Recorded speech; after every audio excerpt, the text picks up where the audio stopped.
Percher वो है 2 महीने पहले गिरा था। खबर ना होने के कारण अब देर से लिख रहा हूँ। यहाँ का सब हाल अच्छा है, नौकरी ठीक चल रही है। हाँ, बॉस को कभी कभी मक्खन लगाना पड़ता है। माँ होटल का खाना खाते खाते तंग आ गया। दाल इतनी पतली बनाता है कि कटोरी में डुबकी लगा लो तो एक दाना बन रहा है। रोटियों में तो जैसे ग्रहण लगा रहता है। और मठा, उसकी तो बात ही ना पूछो माँ, ऐसा लगता है मानो खड़े भर पानी को दही सिखाया गया हो। और सब्जियों में मिर्च और मसाले इतने अधिक होते हैं कि ब्रह्मचर्य का पालन असंभव है। कहो ब्रह्मचारी, आज इतनी रात गए इधर कैसे? अरे प्राणनाथ जी, बड़ी झंझटों में फंसा हूं। अपने शहर में अखिल भारतीय ब्रह्मचारी समाज का अधिवेशन हो रहा है ना, उसी के लिए चंदा इकट्ठा कर रहा हूं। क्या देश का ब्रह्मचर्य चंदा देने से टिकेगा? मजाक की बात नहीं है प्राणनाथ जी, सीरियसली सोचने की बात है। मैं तो आपसे 25 रुपए से कम चंदा नहीं दूंगा। भाई माफ करो ब्रह्मचारी जी, अपना ब्रह्मचर्य इतना महंगा नहीं है। क्या बात करते हैं जनाब, आप तो भी अविवाहित हैं, शुद्ध ब्रह्मचारी हैं। आपको 25 तो क्या 50 रुपया देना चाहिए।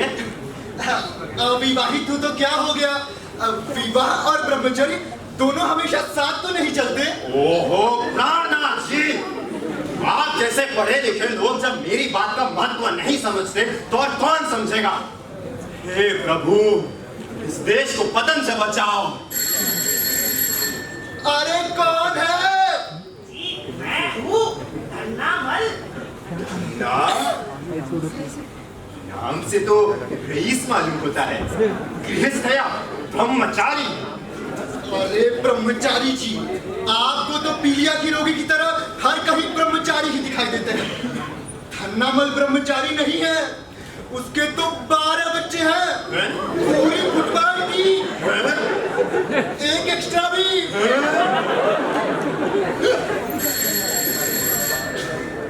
एक दर्जन बच्चे। हे प्रभु, इन बरसाती मेंढकों की तरह पैदा होने वाले बच्चों से इस देश को बचाओ।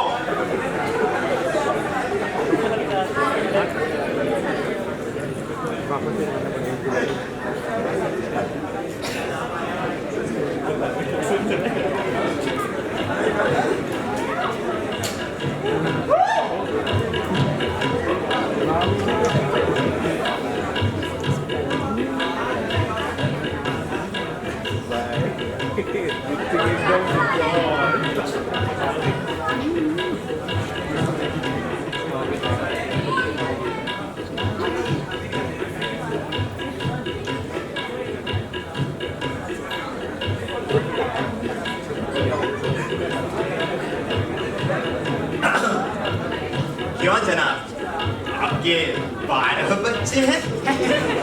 12 नहीं, 12.5। 4 महीनों के भीतर ही टेरने की उम्मीद है, इसीलिए 12.5।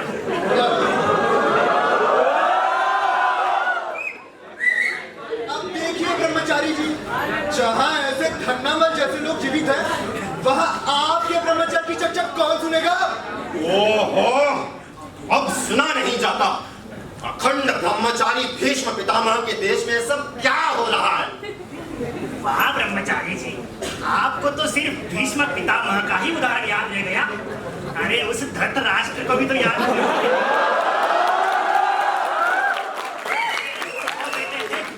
अब तक 3000 साल हो गए, पर कोई माँ का लाल इतना पुराना रिकॉर्ड नहीं तोड़ सका। कहीं आप तो रिकॉर्ड तोड़ने का इरादा नहीं कर रहे हैं? इस डाटा युग में तो वह संभव भी नहीं है। धन्नामल जी, कहिए। आपकी यह दुर्गति मुझसे देखी नहीं जाती। कैसी दुर्गति? पालक भाजी की तरह उगने वाले संतान की। हाँ ब्रह्मचारी जी, संतान मेरी हो और कष्ट आपको हो। अच्छा यह तो बताइए, आप लोग खुद कितने भाई बहन हैं? सिर्फ 6 भाई और 3 बहनें। उपजाऊ खानदान में पैदा होने के बाद उपदेश देते आपको शर्म नहीं आती? क्या आपके पिता ने वही गलती नहीं की? की तो है, पर मैं वह गलती दोहराना नहीं चाहता। यहाँ एक अखिल भारतीय ब्रह्मचारी सभा का अधिवेशन हो रहा है, उसके लिए मैं आपसे 25 रुपया चंदा चाहता हूँ। वाह ब्रह्मचारी जी, ब्रह्मचर्य को क्या आपने कोई कम्युनिटी प्रोजेक्ट समझ रखा है? मैं आपको चंदा नहीं दे सकता। दिवाली पास आ रही है, बच्चों के कपड़े बनवाने हैं, एक कमीज बनवाओ तो थान भर कपड़ा लग जाता है। प्राणनाथ जी, अब आप ही बताइए, और कितना पतन होना है? 16वां साल देखने के लिए लोग 2 रुपए बिगाड़ सकते हैं, पर ब्रह्मचर्य के नाम पर कोई ढेला देने के लिए भी तैयार नहीं। ब्रह्मचारी जी, आपको चंदा इकट्ठा करना है ना? और नहीं तो क्या मच्छर मारना है? मेरा एक कहना मानेंगे तो हजारों रुपए इकट्ठे हो सकते हैं। क्या क्या कहा? रुपया इकट्ठा करने के लिए मैं आपका हर कहना मानूंगा, और सच मानिए ब्रह्मचर्य की कसम। किसके ब्रह्मचर्य की कसम? अरे आप चुप भी रहिए। हाँ, तो कहिए प्राणनाथ जी। मेरी तो सलाह है कि आप अपने साथ 10-5 ब्रह्मचारियों को लेकर घूमिए, देखिए रुपया इकट्ठा होता है या नहीं। ब्रह्मचारी जी, लोग या तो डर के कारण पैसा देते हैं या औरत देखते ही पिघल कर। धन्य है प्राणनाथ जी, ऐसी सलाह से तो भगवान बचाए। ब्रह्मचारिणियों को साथ लेकर घूमूं, कुब्बारियों को साथ लेकर घूमूं। आप भूलते हैं प्राणनाथ जी, अधिवेशन लोगों का चरित्र ऊंचा करने के लिए किया जा रहा है। आप चाहते हैं 5 स्त्रियां साथ लेकर लोगों का चरित्र बिगाड़ना फिरो। भगवान आपको सही रास्ता दिखाए। यहाँ का वातावरण इतना खराब है कि मेरा ही चरित्र बिगड़ सकता है। अच्छा मैं चलूं? अरे जरा चाय तो पी जाइए। चाय? तेजक पदार्थ? चाय पीकर आप बिगाड़िए अपना चरित्र। मैं तो नाक के रास्ते दूध पीता हूँ। सीधे मुंह के रास्ते दूध पीने से क्या चरित्र बिगड़ जाता है? सीधे मुंह के? हाँ, कर लीजिए मजाक। एक दिन आएगा जब आप भी देखेंगे। हाँ। बड़ा ब्रह्मचारी बनता था, बाहर से ब्रह्मचारी और भीतर से सकल कर्मी। धन्नामल जी, इतनी रात को आपने कैसे तकलीफ की? कहीं आप भी तो चंदा मांगने नहीं आए? अरे चंदा मांगे यतीम खाने वाले, हम तो किराया मांगने आए। पर किराया इतनी रात गए? दिन भर तो आपका पता ही नहीं रहता। आपको तो घर में सिर्फ सोने से वास्ता है, इसीलिए रात को चला आया। ठीक है धन्नामल जी, किराया मिल जाएगा, आखिर मैं भाग तो नहीं रहा हूँ। देखिए जनाब, मैंने आपको शरीफ आदमी समझकर घर दिया था, पर अब आपकी शराफत पर मुझे शक होने लगा है। देखिए, विश्वास रखिए धन्नामल जी, मैं अभी भी 16 आने शरीफ आदमी हूँ। आपको विश्वास न हो तो अड़ोस पड़ोस की किसी लड़की से पूछ लीजिए। गलती मेरी ही थी प्राणनाथ जी। वारों को घर देना आस्तीन में सांप बांधना है। आप मुझे पिछले साल से उल्लू बना रहे हैं। कल शाम तक आपकी बीवी नहीं आई तो परसों आप मकान छोड़िए। आप अकेले कुंवारे रहे तो कोई बात नहीं, पर आप जैसे 10 आकर यहाँ धमा चौकड़ी मचाए, यह मुझे बिल्कुल पसंद नहीं। याद रखिए, यह मेरा घर है, कोई स्टेशन का 3rd क्लास वेटिंग रूम नहीं। किराया तो कल ले जाइए, पर मेरी पत्नी हो। वह भी कल शाम तक आ ही जानी चाहिए। मैं कल आकर किराया भी लूंगा और आपके बीवी के हाथ की चाय भी पीऊंगा। पर मेरी बीवी, मेरी कुछ बात तो सुनिए। मैं आपकी एक बात नहीं सुनना चाहता। पिछले 1 साल से आप मुझे उल्लू बना रहे हैं। अरे साल में तो दुनिया भर के 100 चक्कर लग जाते, पर आपकी बीवी 100 मील से नहीं आ पा रही है। जाने किस रेलगाड़ी में सवार हुई है? पर धन्नामल जी, मैं अरे हफ्ते भर तो ठहर जाइए। No no no, I want your wife.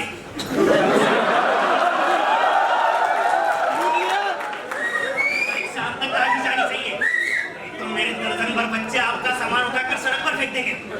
जनाब, कुंवारों को घर पर रखने से घर की इज्जत कम होती है। धन्नामल जी, धन्नामल गया भाड़ में। आई वांट योर वाइफ। तो सामान बाहर। धन्नामल जी, मैं कि कैसे कहूँ आपसे, कुछ तो सुनिए। अरे ओ बेटों के बाप, जरा इधर तो आओ। देखो तो, तुम्हारे बेटों ने घर को सर्कस का मैदान बना रखा है। हे भगवान, यह वानर सेना यहाँ क्यों भेज दी? अरे सुनो भी, उस लफंगे से क्या बात कर रहे हो? हाँ, मेरी बात याद रहे। ये मेरी बीवी, अरे इसे तो हिटलर की बीवी होना चाहिए था।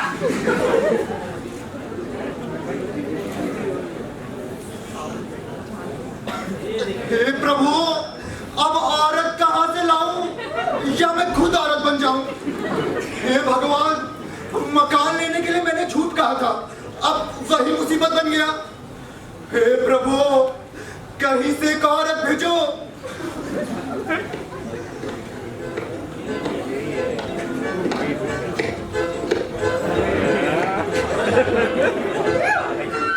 अरे यार, तुम पति, मैं समझा था कोई औरत है।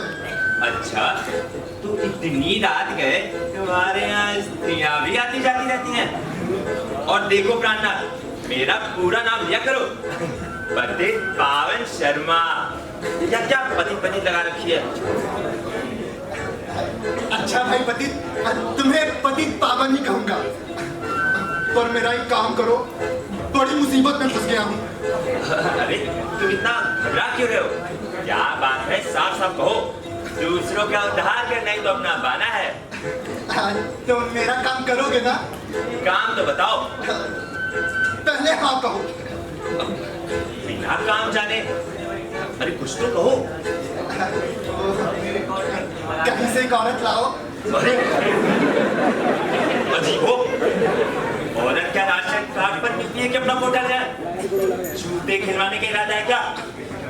वह मैं कुछ नहीं जानता। कल शाम तक कहीं से एक औरत का इंतजाम हो ही जाना चाहिए। पर तुम विवाह के लिए इतने उतावले क्यों हो? ए भाई, सिविल मैरिज करोगे तो उसके लिए भी कुछ दिनों का नोटिस देना ही पड़ेगा ना। अरे यार, शादी कौन कर रहा है? बस वैसे ही, केवल दिखाने के लिए। क्या केवल दिखाने के लिए? तब तो और मुश्किल है।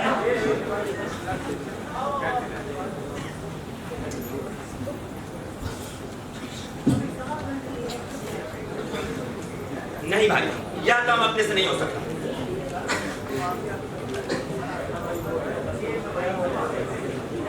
कुछ तो करो भाई, बड़ी मुश्किल है। तुम तो समाज सुधारक हो, सैकड़ों स्त्रियों से तुम्हारा काम पड़ता रहता है। क्या एक औरत, वह भी बस कुछ दिनों के लिए? पर तुम औरत के लिए इतने बेताब क्यों हो? वह एक खास बात है, समय आने पर तुम्हें पता चल जाएगा। अजीब हो।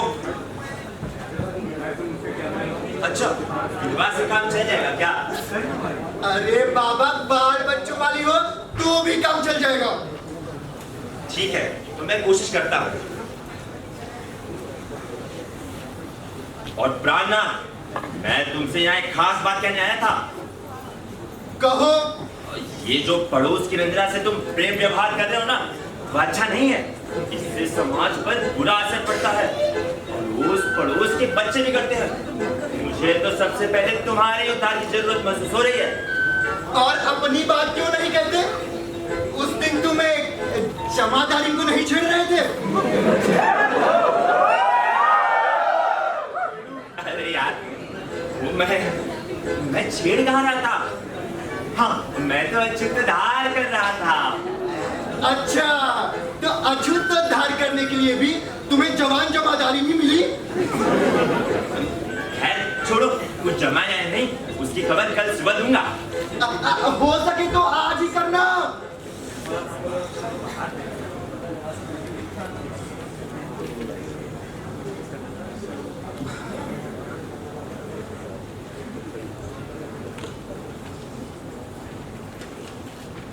अरे कोई है? बचाओ! छोड़ो! ये बदमाश मुझे! अरे कोई है? बचाओ! बचाओ! खबरदार उसे छुड़ा दो।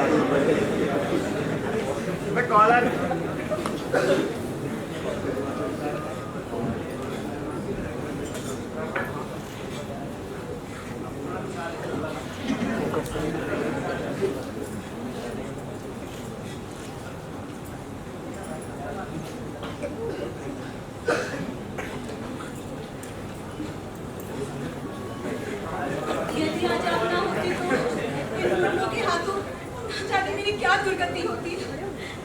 आपको किस मुंह से धन्यवाद दूं? आपने तो आज मेरी लाज रख ली। खैर, इसमें धन्यवाद की क्या बात है? एक शरीफ आदमी को जो करना चाहिए वही मैंने किया। पर हाँ, आपको इस तरह इतनी रात अकेली नहीं घूमना चाहिए था। आप तो जानती हैं जमाना कितना बुरा है। पर अकेले नहीं तो किसके साथ घूमूं? मेरा तो कोई नहीं। यदि मेरा कोई होता तो क्या मुझे छेड़ने की हिम्मत किसी की हो सकती थी? खैर, यहाँ डरने की कोई बात नहीं। आप आराम कीजिए, मैं आपके लिए कुछ लाऊं। आप भूखी भी तो होंगी। अब पर आपको बताया नहीं कि आप कौन हैं? जी, मुझे प्राणनाथ कहते हैं। सरनेम स्वामी है, पूरा नाम प्राणनाथ स्वामी। छोटी सी नौकरी करता हूँ। लोगों का ख्याल है कि मैं लफंगा आदमी हूँ, परंतु लफंगा मैं रत्ती भर भी नहीं हूँ। पर आपको पुकारा किस नाम से? आपका नाम तो अरे अब मैं क्या बताऊं, रखने वालों ने नाम ही ऐसा रखा है कि स्त्रियां बड़ी दिक्कत में पड़ जाती हैं। आप चाहे तो प्राण कह लीजिए, चाहे नाथ कह लीजिए, या चाहे तो स्वामी कह लीजिए।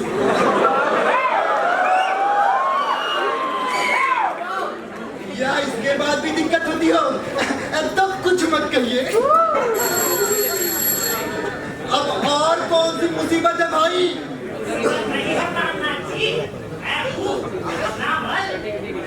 हे भगवान, ये धन्नामल फिरा मरा। अब क्या करूं? क्या हो गया? आप ये कैसे हो गए? अरे आपको यहाँ देखकर धन्नामल क्या सोचेगा? बड़ा शक्की आदमी है। कह दीजिए आपके रिश्तेदार आई है। रिश्तेदार? आप बहुत अच्छे। मंजू देवी, आप सचमुच मेरी रिश्तेदार बन जाइए। आपका मतलब? यही कि मेरी स्त्री बन जाइए। जनाब, बस थोड़ी देर के लिए। आप 100% लफंगे आदमी हैं। मैं अच्छा गुंडों से क्या बची? एक शरीफ गुंडे के हाथ लग गई। मैं अपनी बात बताना चाहती दया कीजिए मंजू देवी, अब मेरी बात तो मानिए। हूँ। मैं आपकी एक बात भी नहीं सुनना चाहती। अब कैसे कहूँ आपसे? इधर सुनिए। कहिए।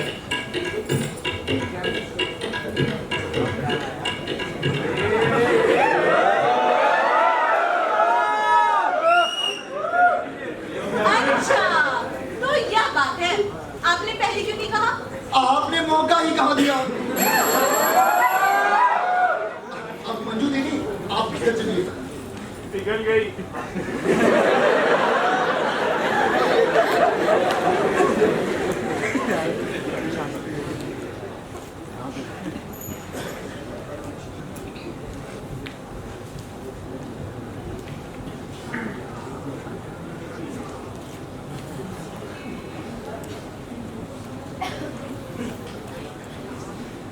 नाथ जी, आप आदमी है या कुछ और? आपको आदमी ही तो दिख रहा हूं ना। आदमी तो आप दिख रहे हैं, पर आदमियत की आप में कमी है। अरे मैं कब से घंटी बजा रहा हूँ, पर आप है कि ध्यान ही नहीं देते। अच्छा यह बताइए, अभी आप किससे बात कर रहे थे? किससे बात कर रहे थे? और किससे करूंगा? अपनी पत्नी से। पर आप कहाँ बात करने देते हैं? आपको थोड़ा तो सोचना चाहिए। दोनों इतने दिनों बाद मिले हैं। अच्छा, तो आपकी पत्नी आ गई है? मुझे तो कुछ और शक हो गया। पर अभी ये थोड़ी देर पहले हल्ला कैसे हो रहा था? कोई खास नहीं, वो मेरी पत्नी तांगे वाले के साथ उलझ गई थी। आप तो जानते ही हैं आजकल के तांगे वाले। बड़े ठग हैं। पर प्राणनाथ, अजीब बात है, आपकी पत्नी तो एकदम स्पुतनिक की तरह आ गई। खन्नामल जी, जमाना भी तो उसी का है ना। चलो अच्छा हुआ, अब आप शौक से रहिए मेरे घर में, पर आप किराया 10 रुपया और दीजिए। वह क्यों धन्नामल जी? वह इसीलिए कि अब तक आप अकेले थे, अब 2 लोग इस घर का उपयोग करेंगे। और जी हाँ, हमारे नियम के अनुसार फी बच्चा 5 रुपया और बढ़ता है। खैर अभी 5 रुपए का पहाड़ा पड़ने की जरूरत नहीं, 10 रुपए बढ़ा दीजिए, और कोई काम नहीं। ठीक है, मैं जरा बहू को देखना चाहता हूँ। क्यों? यह भी कोई सवाल है? देखना चाहता हूँ इसलिए देखना चाहता हूँ। बुलाइए उन्हें। कल सवेरे देख लीजिए ना। अरे कल क्यों, अभी देखूंगा। बहू, ओ बहू रानी, जरा बाहर तो आओ बिटिया। धन्नामल जी हो। शर्माओ नहीं बहू रानी, मैं तो तुम्हारे बाप जैसा हूँ। धन्नामल जी, बेचारी थक गई है, उसे थोड़ा आराम करने दीजिए। तुम चुप रहो जी। बहू रानी,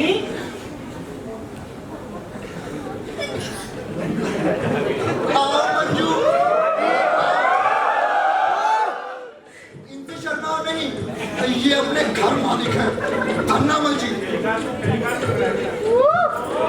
सदा सौभाग्यवती रहो बेटी, अष्टपुत्रा सौभाग्यवती भव।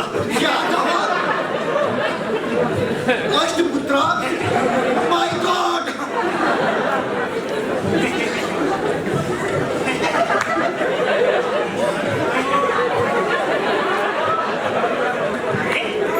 देखने का मतलब कैसे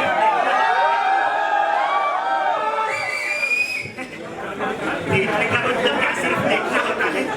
मैं तो थोड़ी देर बैठकर बातें करूंगा।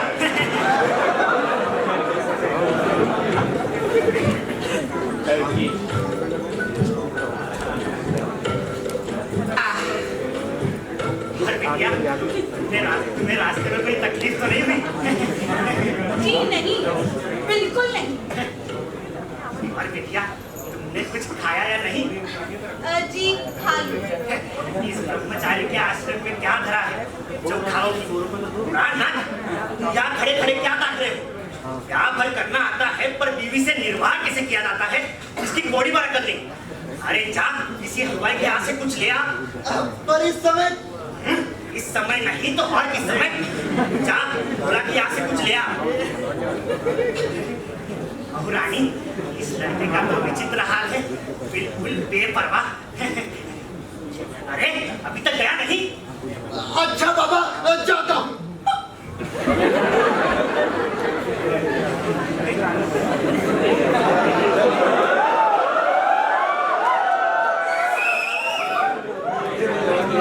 कहो बेटिया, घर कैसा लगा?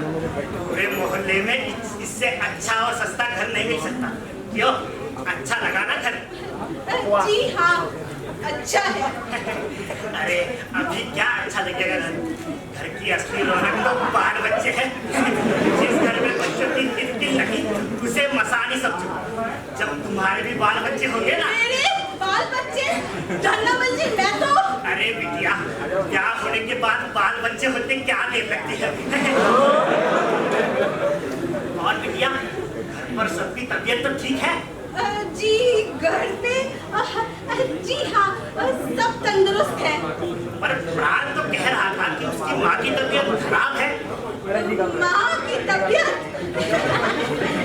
जी हाँ माँ की तबीयत खराब है। और बेटी प्राण के और कोई छोटे भाई है? छोटे भाई जी 2 या 3 होंगे। होंगे? जी होंगे नहीं है। प्राण से जो छोटा है वो क्या करता है? वो क्या करता है? इंजीनियर होगा। होगा नहीं है। अच्छा, उसकी शादी हो चुकी है? उसकी शादी जी हाँ हो गई है शायद हो गई है। शायद? नहीं हुई है पर करने का वो इरादा है। तब तो बहुत अच्छा है। लड़का पढ़ा लिखा इंजीनियर है, तब तो जोड़ी बहुत अच्छी रहेगी। किसकी जोड़ी? अभी नहीं पता था बिटिया, अभी नहीं पता था। समय आने पर मालूम हो जाएगा। अरे यह प्राण अभी तक नहीं आया। 10 कदम पर दुकान है। अच्छा बिटिया, मैं खुद चलकर देखता हूँ। रहने दीजिए ना, आप क्यों तकलीफ करते? प्राणनाथ आते ही होंगे। बिटिया, अपने पति का नाम लेती हो? कम से कम बुजुर्गों के सामने यह सब नहीं किया करते।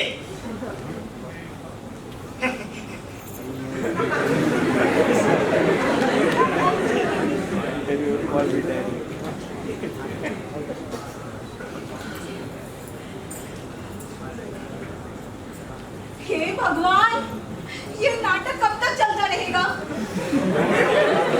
और जिससे चाहे जैसा नाटक करवा ले, आज ही पत्र लिख देना चाहिए, नहीं तो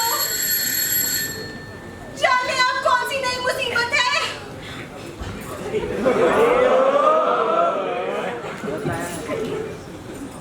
क्या कर रहा है? कहीं आप मुझे देखकर इस तरह चौंक क्यों गए? जी समझ नहीं आता क्या कहें। जी मैं तो वो खैर छोड़िए, मुझे पतित पावन शर्मा कहते हैं। पतित पावन शर्मा। तो इतनी रात है, यहाँ क्या लेने आए हैं? ना तो कोई यहाँ पतित है और ना किसी को पावन होने की आवश्यकता है। जल्दी से अपना काम बताइए और रास्ता नापिए। पर आपने बताया कि आप कौन हैं? मैं प्राणनाथ का दोस्त हूँ। टू बी मोर क्लियर, मैं प्राणनाथ स्वामी का दोस्त हूँ। तो ठीक है, कल आकर दोस्ती कीजिएगा। पर मुझे तो अभी उससे जरूरी काम है। आप तो ऐसे रुआब झाड़ रही हैं जैसे कि घर की मालकिन आप ही हो। तो मान लीजिए कि इस घर की मालकिन मैं ही हूँ। तो आपकी जगह है।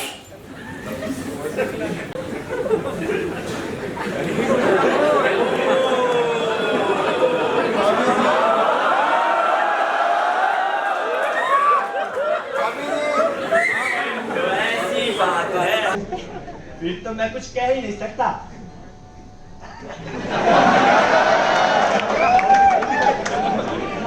पतित पावन जी, हम लोग कितनी देर बाहर टंगी रही? आप तो भीतर घुस गए और हमें यहाँ बाहर टांग दिया। बच्चे बेचारे ठंड में सिकुड़ रहे हैं। यह किसकी आवाज है? किसी की नहीं, मेरी फैमिली है। माफ करिएगा पतित पावन जी, हाँ आपके साथ मैंने कुछ ज्यादा ही कठोर व्यवहार किया। आप तो फैमिली वाले हैं, मैं तो समझी थी कि एक काम कीजिए ना, आप अपनी मिसेज और बच्चों को भीतर ले आइए। नहीं रहने दीजिए, मैं जाता हूँ, मेरी फैमिली। प्राणनाथ, तुम्हारी जगह कोई दूसरा होता तो जानते हो मैं क्या करता। मंजू देवी, आप भीतर जाइए ना, क्योंकि जब दो जिगरी दोस्त बात करते हैं तो वे बातें स्त्रियों की सुनने लायक नहीं होती।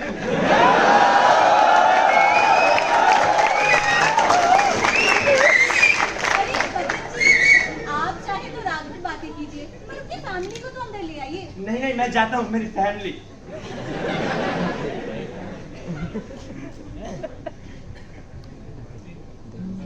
हाँ, तो जानते हो क्या करता? क्या करते? एक एक मारता। यहाँ घर में सारी 3 हाथ की औरत रखे हो और मुझे खामखा परेशान कर डाला। अरे भाई क्या हुआ? लो अब खुद ही पूछते हो क्या हुआ। लाया हूँ एक फैमिली, रखो नगर के भीतर। क्या? और तुम भी एक औरत ले आए? अब कैसे होगा पति पावन? अब क्या होगा, रखो घर में। अरे बेचारी अकेले औरत होती तो कोई बात भी थी, 3 बच्चे भी हैं। 3 बच्चे भी हैं? अरे यार तुम बछड़ों वाली गाय क्यों ले आए?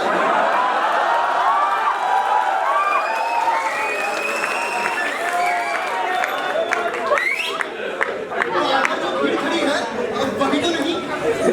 हाँ, बेचारी गरीब विधवा है, गरीबी के कारण फिर से वैवाहिक जीवन का नाटक करने को तैयार हो गई। मुझे उसके प्रति पूरी हमदर्दी है पति पावन, पर क्या करूं? एक मंजू देवी को वैसे ही शरण दी है, अब घर को क्या महिलाश्रम बना लूं? तो मैं क्या करूं? ऐसा करो, उसे 20 रुपए दे दो। घबराओ नहीं, जो स्त्री मेरे लिए इतना करने के लिए तैयार थी उसे नहीं भूलूंगा। ठीक है, कोशिश करता हूँ। पर प्राणनाथ, इतनी सुंदर पत्नी मिलने के लिए बधाई। पत्नी? अरे अब हमसे भी क्या छुपा लेना चाहते हो? कल आ रहा हूँ दोस्तों को लेकर मिठाई खाने। अब तो खूब अच्छी पार्टी होनी चाहिए। अरे भाई मेरी सुनोगे भी? अब जब इन आंखों से देख ही लिया है तो सुनना क्या बाकी रहा। ठीक है तो मैं चला। अरे भाई पर मेरी सुनोगे भी? अब कल पार्टी पर सुनेंगे पूरी दास्तान।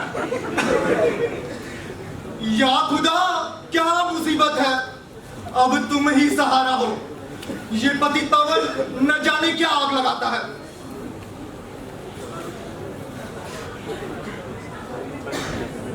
मंजू देवी, आपने पति पावन से साफ साफ क्यों नहीं बता दिया कि आप मेरी पत्नी नहीं हैं? आप उनको नहीं जानती, वह तो चलता फिरता लाउड स्पीकर है। देखिए मिस्टर, मुझे दोष ना दीजिए, यह नाटक करने के लिए आपने ही मुझसे कहा था।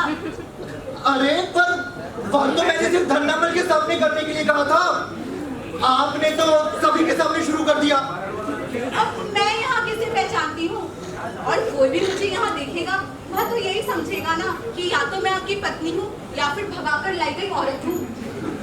हाँ, भगाई गई औरत वाला शब्द तो और बुरा है। क्या खुदा क्या करूं?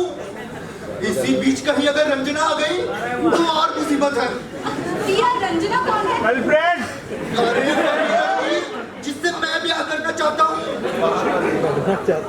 तो ठीक है, मैं ही चली जाती हूँ। दिल तोड़ दिया। आप चली जाएंगी? मझधार में छोड़कर चली जाएंगी? मैं धन्नामल को क्या मुंह दिखाऊंगा और लोग क्या सोचेंगे? नहीं नहीं देवी जी, आप यही रहिए, मैं कहीं चला जाता हूँ। लेकिन मैं अकेले यहाँ कैसे रहूंगी? और जब तक मेरा कहीं नया ठिकाना नहीं हो जाता तब तक मैं कहीं तो शौक से रहिए और दुनिया से चिल्ला चिल्ला कर कहिए कि प्राणनाथ मेरे पति हैं, प्राण है, नाथ है, स्वामी है। कर डालिए एक शरीफ आदमी को बदनाम। देखिए जनाब, आप ज्यादा टट्टर मत कीजिए। आप ज्यादा टट्टर करेंगे तो मैं धन्नामल से जाकर कह दूंगी कि मैं आपकी पत्नी नहीं हूँ। हाँ हाँ, जाकर कह दीजिए मैं धन्नामल तो धन्नामल उसके बाप से भी नहीं डरता। अच्छा, ठीक है, ये चलिए।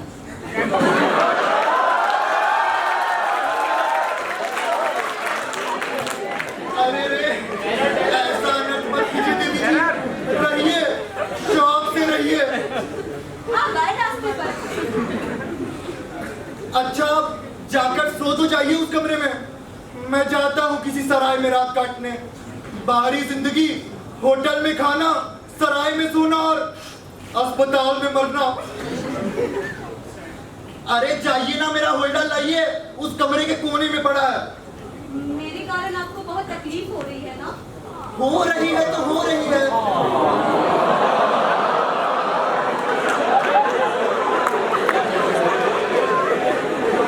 अब तो जाकर मेरा होल्डर लाइए। देखिए मिस्टर, आप तो मुझ पर इस तरह हुक्म चला रहे हैं जैसे अच्छा बाबा, मैं आपसे दोनों हाथ जोड़कर प्रार्थना करता हूँ कि कृपया मेरा उल्टा ले आइए।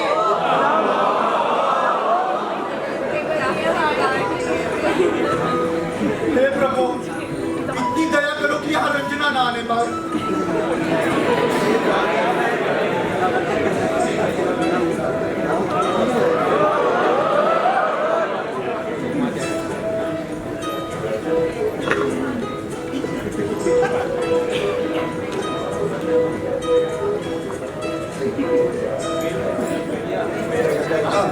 देखिए मंजू देवी, मेरे जाने के बाद दरवाजा भीतर से बंद कर लीजिए और चाहे कोई कितना भी शोर क्यों न मचाए, दरवाजा मत खोलिए। ठीक है, आप जाइए तो। जी।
अबे तुम्हारा ये हो गया राइट साइड नीचे कर यार बाहर तो आओ, समझे नहीं कुछ पार्टी के लिए बुलाओ, गायब रहो। हाँ ऐसे वो कहाँ पर वो मुझे पता नहीं अजीब है, किससे क्या कोई दिखाई क्यों नहीं देता अंदर वाले को।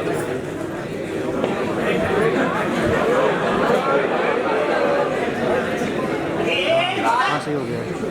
इस तरह क्या झांक रहे हो? ये बड़े होकर इस तरह झांकते हुए तुम्हें शर्म नहीं आती? अबे ये वाला ऐसे चल झांक रहे हो जैसे भीतर कोई सिनेमा हो रहा हो। मैं तो देख रहा था कि प्राणनाथ घर पर है या नहीं। उन्होंने आज हम सबको पार्टी पर बुलाया है। क्या कहा? पार्टी पर बुलाया है? किस बात की पार्टी? आपको बुलाया और मुझे नहीं? मैं तो घर का ही आदमी हूँ, मुझे निमंत्रण की क्या आवश्यकता? अरे भले मानुस, पर यह तो बताओ पार्टी किस कारण से हो रही है? बात जनाब, उसको घर के आदमी बताते हो और यह भी नहीं पता। जनाब कल ही प्राणनाथ की शादी हुई है। क्या कहते हो? कल शादी हुई है? अरे मुझे बनाते हो, शादी हुए साल भर हो गया। जनाब खुद प्राणनाथ ने मुझसे कहा है। देखिए आप जाकर किसी और को धोखा दीजिए, पर एक समाज सुधारक को धोखा नहीं दे सकते। जनाब मैं अच्छी तरह जानता हूँ शादी कल ही हुई है। प्राणनाथ मेरे मकान में रहता है, मैं ज्यादा जानूंगा या तुम? और प्राणनाथ मेरा पुराना दोस्त है, मैं ज्यादा जानूंगा या तुम? मैं और केवल मैं कहता हूँ शादी 1 साल पहले हुई है। और मैं कहता हूँ कि शादी कल ही हुई है। और मैं कहता हूँ कि शादी हुई ही नहीं है।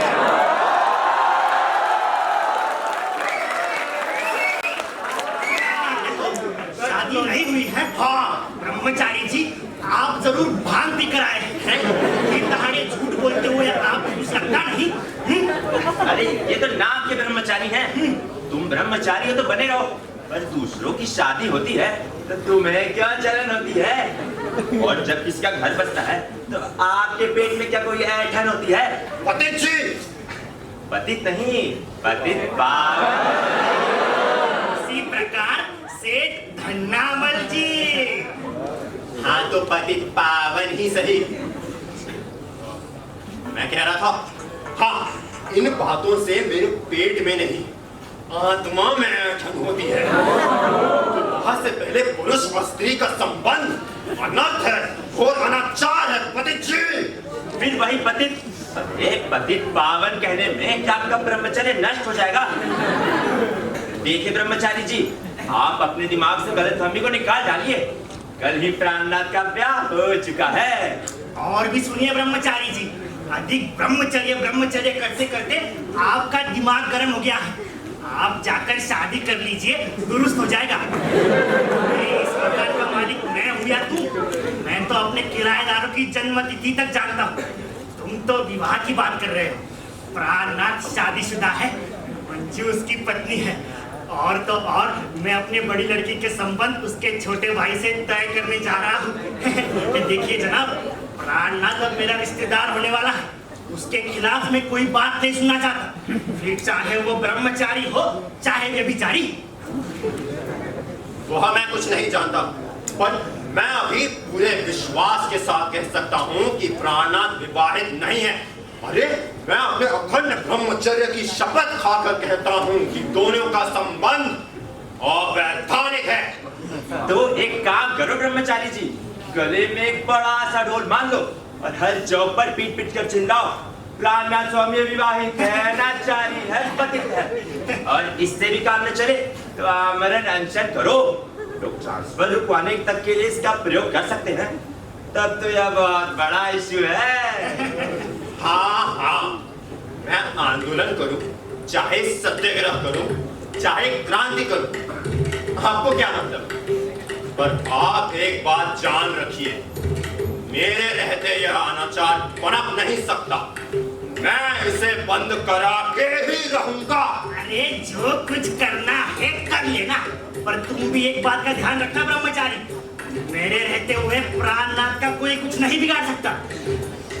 हाँ। प्राणनाथ जी, मैं आपको आज आगाह करने आया हूँ, आपका यह अनाचार समाज में सह्य नहीं होगा। या तो आप मंजू देवी का त्याग कर दीजिए या संध्या तक उनसे विवाह कर लीजिए, नहीं तो मैं समाज में आपकी बात का ढिंढोरा पीट दूंगा। आप कहीं के नहीं रहेंगे। और मंजू देवी, आप भी याद रखिए, पाश्चात्य के अंधे प्रभाव ने आपको पतन की इस सीमा तक पहुंचा दिया है। आप नारी जाति पर कलंक लगा रही है। देखो ब्रह्मचारी, तुम हद से बाहर जा रहे हो, मेरी बहू का अपमान कर रहे हो। देखो प्राण, इस ब्रह्मचारी के बच्चों को समझा दो। कहता है तुम्हारा विवाह नहीं हुआ, तुम दोनों ऐसे ही साथ रह रहे हो। प्राणनाथ, अब तुम ही अपनी विवाह की खुशखबरी सुनाकर इस ब्रह्मचारी के गालों में एक जोर का थप्पड़ मार दो। ब्रह्मचारी जी, आपसे किसने कहा कि मेरा विवाह नहीं हुआ है? यह क्या है बताइए। मेरी पत्नी के सामने आपको बकवास करते हुए कुछ लगा नहीं? मैं आपको चेतावनी देता हूँ, यदि आपने इधर उधर की बात की तो मुझसे बुरा कोई ना होगा। और आपने मुझे समझकर क्या रखा है? आपको एक सदवा स्त्री का अपमान करते हुए कुछ लगा नहीं? देखिए ब्रह्मचारी जी, मेरे सामने मेरे पति को कुछ कहने की गुस्ताखी ना हो। तो आप लोग विवाहित हैं? नहीं, आप जैसे ब्रह्मचारी हैं। तो आप लोग सचमुच विवाहित हैं? नहीं तो क्या विवाह भी नकली होता है? पर मुझे तो अभी भी विश्वास नहीं हो रहा है। पर आपको विश्वास होने ना होने से इन पति पत्नी का क्या बिगड़ता है? अब मंजू देवी को दूसरा विवाह तो करना है नहीं, जो आपके मन में विश्वास पैदा करेगी। नहीं, नहीं, मैं विश्वास नहीं कर सकता। यह विवाह नकली है। मैं दुनिया को सिद्ध करके दिखा दूंगा कि यह सब एक नाटक है। अच्छा अच्छा ब्रह्मचारी जी, यह सब एक नाटक ही है। मुफ्त में अब आप काफी देर देख चुके हैं, अब आप चलिए। तो जाइए, जाकर अनशन का इंतजाम कीजिए। मैं तो कहता हूँ आप अभी जाकर शादी कर लीजिए, तुरंत दिमाग दुरुस्त हो जाएगा। तो सुन लीजिए प्राणनाथ, अब मुकाबला ब्रह्मचारी से है। खुद बात ही याद करेंगे। मैं चाहूं तो अभी शाप देकर आप लोगों को भस्म कर सकता हूं। अरे जान, 12 बच्चों के बाप को दुनियादारी सिखाता है।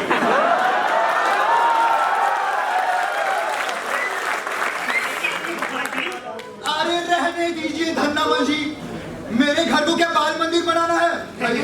ब्रह्मचारी जी के लिए इतनी खुराक काफी है।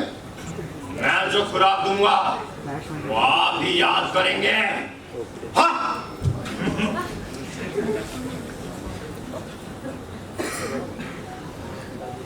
खैर छोड़िए इन सब बातों को। आप सब बैठकर बातचीत कीजिए, मैं चाय बना लाती हूँ। देखा प्राण, बहू कितनी समझदार है, और नहीं तो तुमने कभी पानी भी नहीं पिलाया। Thanks, that's like a good भाभी।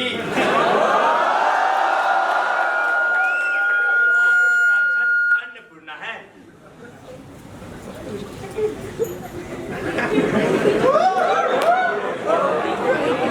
अरे वह सब तो ठीक है, पर इस ब्रह्मचारी का क्या किया जाए? जल्दी ही कुछ सोचना होगा हमें। अरे ऐसी टुच्चों की क्या फिक्र करते हो? जब तक मेरे घर में हो तब तक भारत का पूरा साधु सेवक समाज भी तुम्हारा कुछ नहीं बिगाड़ सकता। अपनी बटेलियां किस दिन काम आएगी? पर वह तो जाकर फालतू बकेगा ना, फालतू की गलतफहमियां फैलाता फिरेगा। उसकी जबान बंद कराना बहुत जरूरी है। जल्दी कुछ उपाय सोचना होगा। सोचो।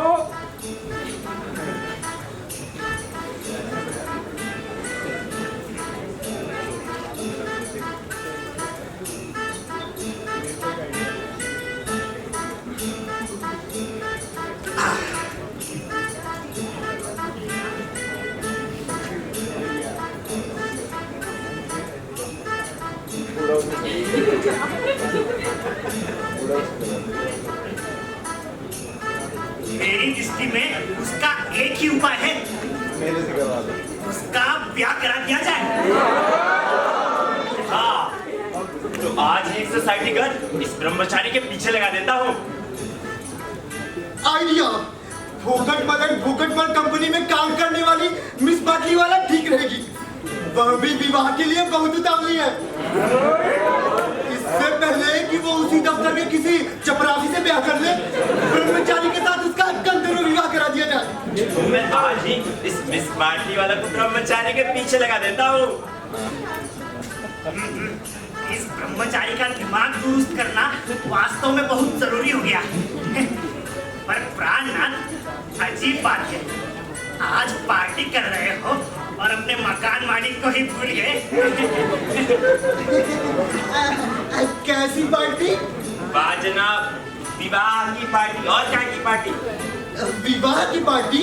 और नहीं तो क्या मौत की पार्टी होती है? ओहो, विवाह की पार्टी। अरे यार, याद ही नहीं रही। यार, महीने का आखिरी हफ्ता है और तुम तो जानते हो नौकरी वालों का आखिरी हफ्ता तनख्वाह के विरह में गुजरता है। यार, तो पार्टी अगले हफ्ते। अभी चाय पी लो। वाह जनाब, शादी तो घंटे भर में कर ली और पार्टी को लगा रहे हो हफ्ता भर। खैर, कोई बात नहीं। अरे कोई बात कैसे नहीं, पार्टी होनी चाहिए। यदि पार्टी कैंसिल कराना चाहते हो तो मेरी एक शर्त है। कौन सी शर्त धन्नामल जी? यही कि आगामी शनिवार के दिन हम सब लोग सब परिवार यही भोजन करेंगे। मैं, मेरी पत्नी और वैसे मैं बच्चे का खाना खाता हूँ। मेरे लिए सेव पर रबड़ी, सेर बर्फी और सेर भर रसमलाई काफी होगी। बस इसके कारण कुछ खाया नहीं जाता ना। क्यों पति पावन? आपकी बदहजमी की बात सुनकर तो मेरा हाजमा खराब हो गया। ठीक है, तो पार्टी अगले हफ्ते।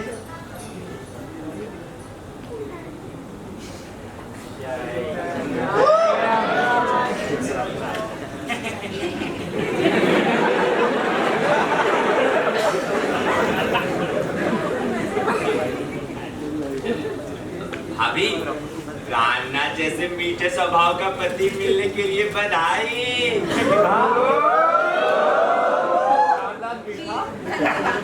अरे मुझे भी धन्यवाद दीजिए। यदि प्राणनाथ मेरे मकान में नहीं रहता तो इतना सज्जन हो ही नहीं सकता था। मैंने उसे बिल्कुल अपने बेटे की समान माना है। वाह जनाब, आपके 12 होने के बाद भी समझते हैं। अरे पति पावन, अपना घर तो एक तालाब के जैसा है। इसमें चाहे 12 मछलियां रहे चाहे 100, क्या फर्क पड़ता है?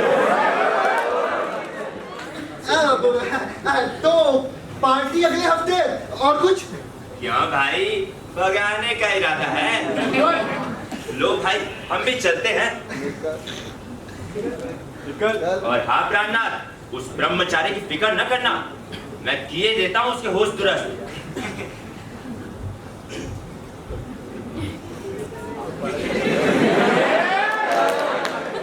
अच्छा तो प्राण, मैं भी चलूं। बहू, जरा बच्चों की माँ से भी मिल लेना।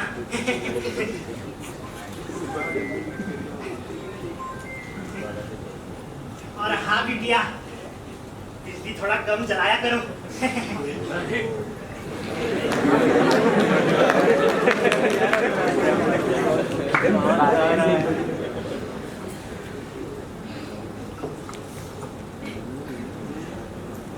अब क्या होगा मंजू देवी? ये लोग तो हमें मियाँ बीवी ही समझने लगे। इस नकली ब्याह से अच्छा तो असली ब्याह कर लेना था। तो आप सबको जाकर बता क्यों नहीं देते असली बात? अरे अब बात इतनी बढ़ गई है कि यह कहना किसी हालत में संभव नहीं।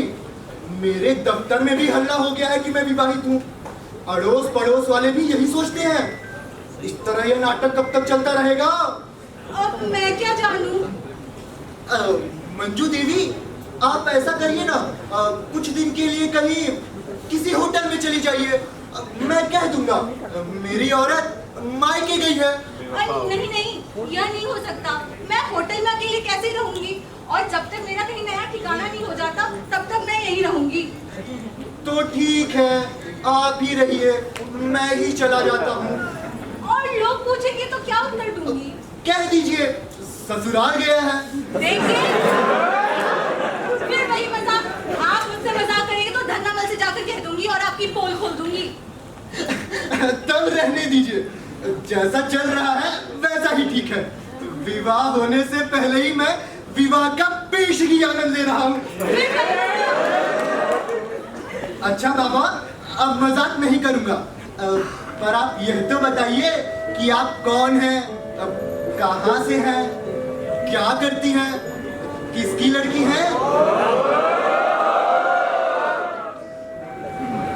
देखिए मिस्टर प्राणनाथ, आप मुझसे यही प्रश्न मत पूछा करिए। वह एक विचित्र कथा है, समय आने पर आपको बता दी जाएगी।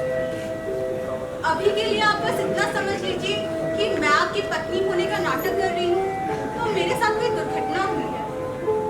जो काम मैं कर रही हूँ उसे करने के लिए शायद कोई स्त्री तैयार नहीं होती। तैयार होने की तो बात अलग रही, शायद आपकी बातों पर विश्वास भी नहीं करेगी। क्यों? ठीक कह रही हूँ ना? जी हाँ, आप ठीक कह रही हैं। दूसरी किसी स्त्री ने मेरे लिए यह नहीं किया होता।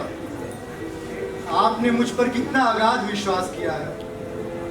आपके स्थान पर दूसरी स्त्री क्या ऐसा कर सकती थी? मंजू देवी, आप पहली स्त्री हैं जिसने मुझे चरित्रवान माना है।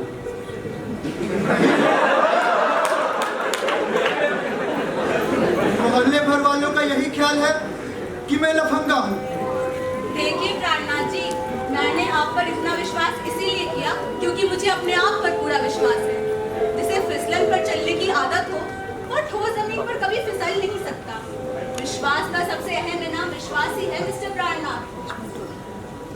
मंजू देवी, कभी कभी मैं सोचता हूँ आप कितनी अच्छी हैं। क्या कहा? मैं अच्छी हूँ? नहीं प्राणनाथ, मैं उतनी अच्छी नहीं हूँ जितना आप सोचते हैं। आप पुरुषों ने तो स्त्री की प्रशंसा कर करके उसे बहुत मकबूल बना दिया है। उसे जबरदस्ती अच्छाई का पुरखा ओढ़े रहना पड़ता है। आपके इन खुशामदी शब्दों ने औरत को कमजोर बना दिया है मिस्टर प्राणनाथ। दुनिया में दूध का खोया कोई नहीं होता। मैं जितनी अच्छी हूँ, शायद उतनी बुराइयां भी है मुझ में। खैर, जब आदमी अच्छा लगने लगता है तो उसकी बुराइयां देखने की ना तो हमें फुर्सत होती है, ना ही इच्छा।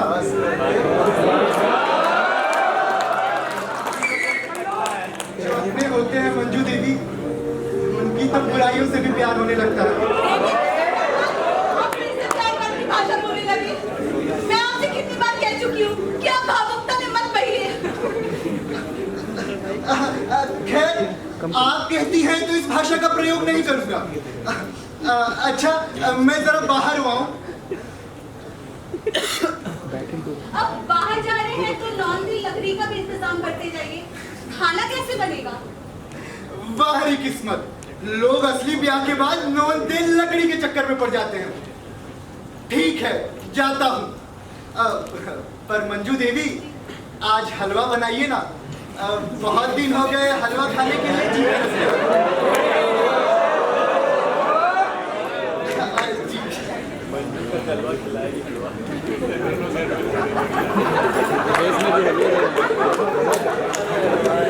सफाई भी कर रही हूँ। अब फिर कौन है? वह भ्रष्टाचारी प्राणनाथ कहाँ है?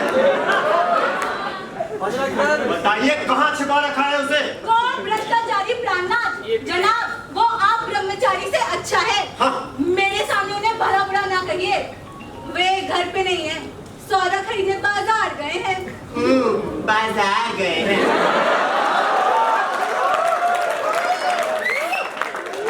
देखिए मंजू देवी, मैं स्त्रियों से बातें करने का आदी नहीं हूँ, और प्राणनाथ ने अनैतिकता का तांडव शुरू कर दिया है।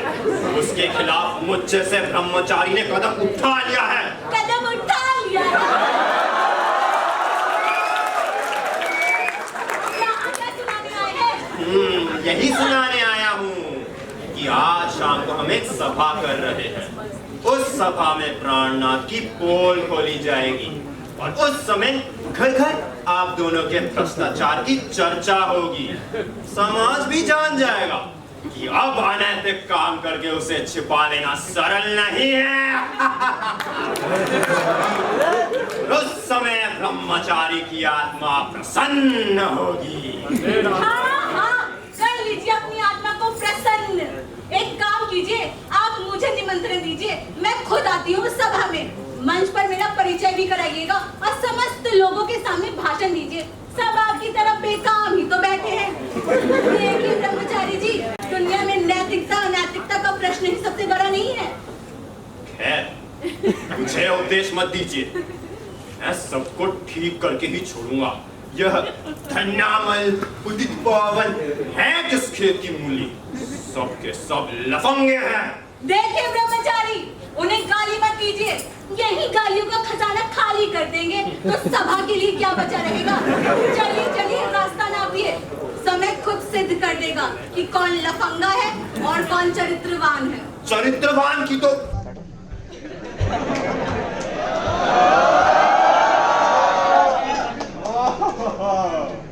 अच्छा हुआ तुम भी आ गए। आज शाम की सभा में आपका उद्धार भी किया जाएगा। जब किया जाएगा तब किया जाएगा। मैं अभी आपसे इस विषय में कोई बात नहीं करना चाहता, क्योंकि आप उन लोगों में से हैं जो सोचते हैं कि अक्ल खर्च करने से कम होती है। मैं तो आपको यह पत्र देना चाहता था।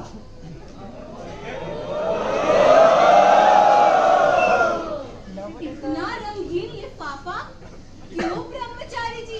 कौन है ये रंगीन प्राणी जिसने आपको इस लिफाफे में खत लिखा है? अरे पढ़िए तो ब्रह्मचारी जी। ये लोगों ने यह क्या मजाक बना रखा है?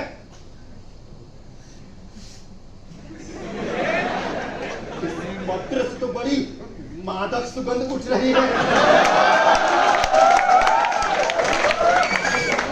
जब पत्र का लिफाफा इतना सुगंधित है तो भाव कितने सुगंधित होंगे। देखिए ब्रह्मचारी जी, बनिए नहीं, अब पढ़ भी डालिए। आप नहीं पढ़ सकते तो लाइए, मैं पढ़ देता हूँ। हाँ हाँ, पढ़ लीजिए। यहाँ कौन डरता है? जिसने कुछ गलत किया हो वो डरे।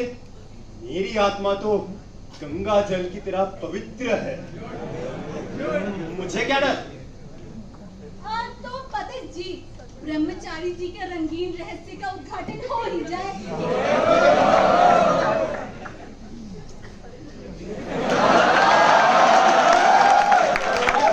निश्चित रूप से इवनिंग इन पेरिस लगाया है।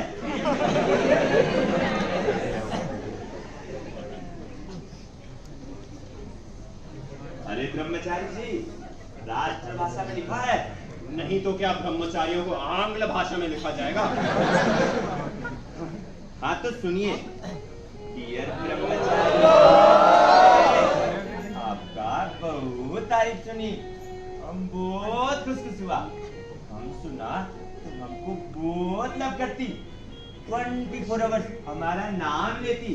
कितनी अच्छा है तुम। हम भी 30 साल का है, तुम्हारा माफक शादी नहीं बनाया, हम तुमसे शादी बनाना मांगता। लोग बोलता है हम बहुत मोटा है, पर हम कहाँ मोटा है, हम तो सिर्फ 190 पाउंड का है। हमको पूरा उम्मीद है आज शाम को तुम हमको पार्क के पास मिलोगी। तब स्वीट टॉक होगा तुम्हारी मिस बाटी वाला। ओह, यह सब क्या मजाक है? यह मजाक नहीं ब्रह्मचारी जी, प्रेम पत्र है। ऐसी औरत का प्रेम पत्र जिसका 24 आवर्स जाप करते हैं। धन्य हो ब्रह्मचारी महाराज, दुनिया को उपदेश दो और खुद 190 पाउंड वाली से प्रेम करो। क्या भाषा लिखी आपकी प्रेयसी ने, खुद को बोली और आपको आती है जाती है। आप बताइए, लड्डू कब खिला रहे हैं? कब खिला रहे हैं? यह सब क्या है? यह मिस बाटी वाला कौन है? अच्छा, मैं कुछ नहीं जानता। तो यह चींटी के आसमान से टपकी है। देखिए ब्रह्मचारी जी, मिस बाटी वाला मेरी अच्छी दोस्त है। उसने खुद मुझे यह पत्र दिया और कहा जवाब भी लेते आना। अरे क्या खाक जवाब देंगे? ये तो सीधा बैंड बाजू का इंतजाम करेंगे। खैर, अब मैं इस प्राणनाथ के साथ साथ इस बाटली वाला को भी निपट लूंगा। तो पर शाम की सभा याद रहे, वहां आप दोनों की वो धज्जियां उड़ाई जाएगी कि यह सब हंसी मजाक धरा का धरा रह जाएगा। पर ब्रह्मचारी जी, शाम को तो आप पार्क जाएंगे, तो सभा कैसे होगी? आप भी देखिए कैसी होती है। अरे यहाँ ये सब क्या तमाशा हो रहा है? प्राणनाथ जी, पहले आप यह बताइए कि यह बाटली वाला कौन है? ओहो! और कौन है? एक लड़की है। अरे वह तो मैं भी जानता हूँ, और वो मेरा नाम क्यों ले रही है? मुझ ब्रह्मचारी से क्या रुचि? अरे रुचि होना स्वाभाविक है, वह आपसे प्रेम करती होगी। मुझसे और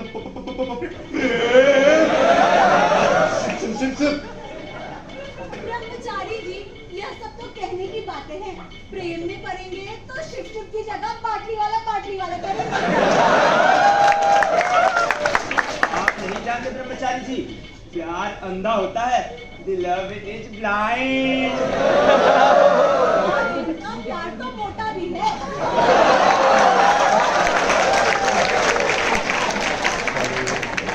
एक ब्रह्मचारी का मजाक उड़ाते हुए आप लोगों को कुछ लगता नहीं?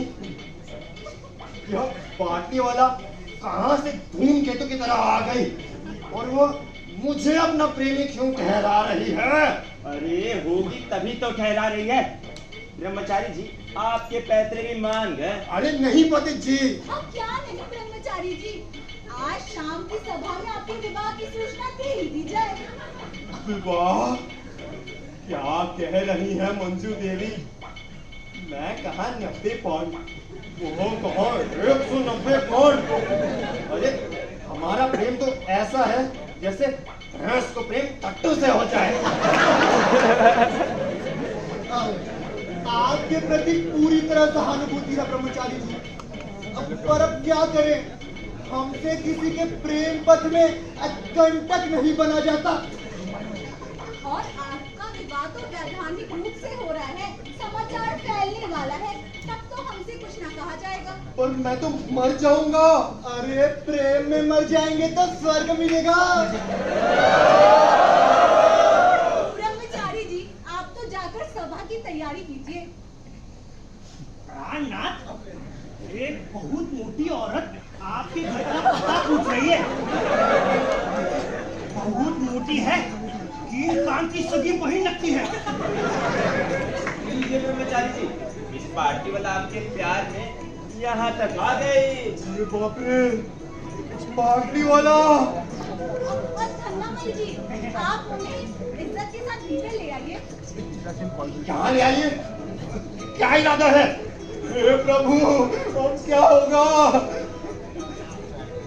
प्राणनाथ अभी लाता हूँ उनको। कहाँ लाएंगे? यहाँ लाएंगे। मैं तो भागता हूँ। ब्रह्मचारी भागता है। पार्टी वाला से कह दीजिए कि ब्रह्मचारी मर गया वो दुनिया से उठ गया, कोई दूसरा ढूंढ ले।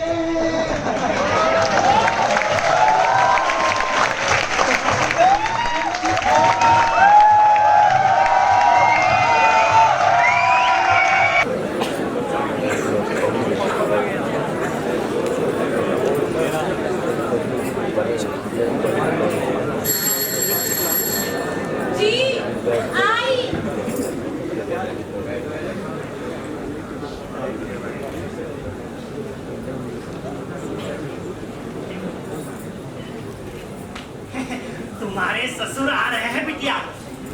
क्या? आज का दिन मेरे लिए बड़े महत्व का दिन है। मैंने कल ही तार भेजकर प्राणनाथ के पिता को यहाँ बुला लिया था। जानती हो मैंने तार में क्या लिखा था?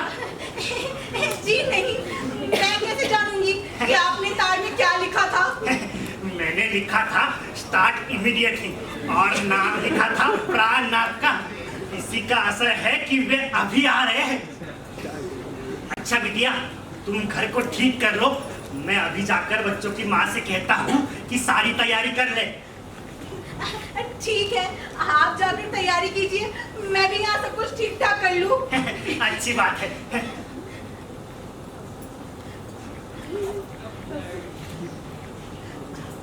भगवान क्या करूँ?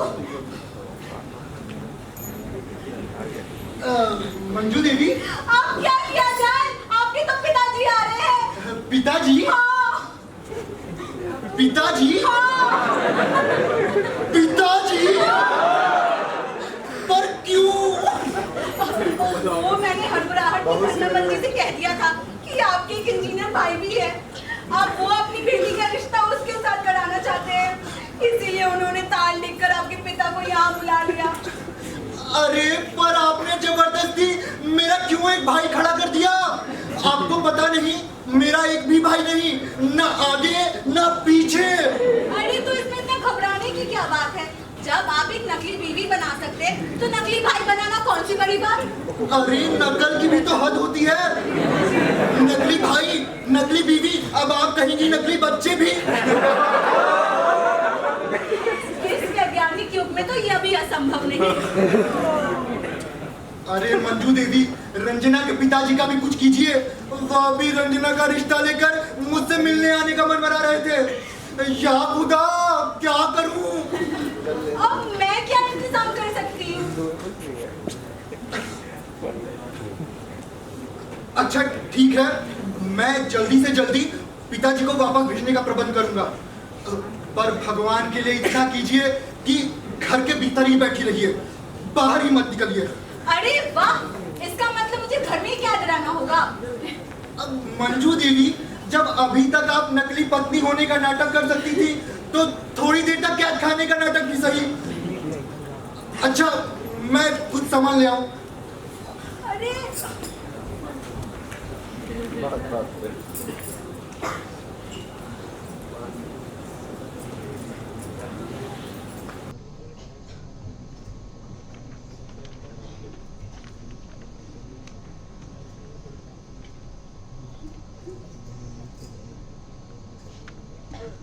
भगवान, अब कैसे जमेगा?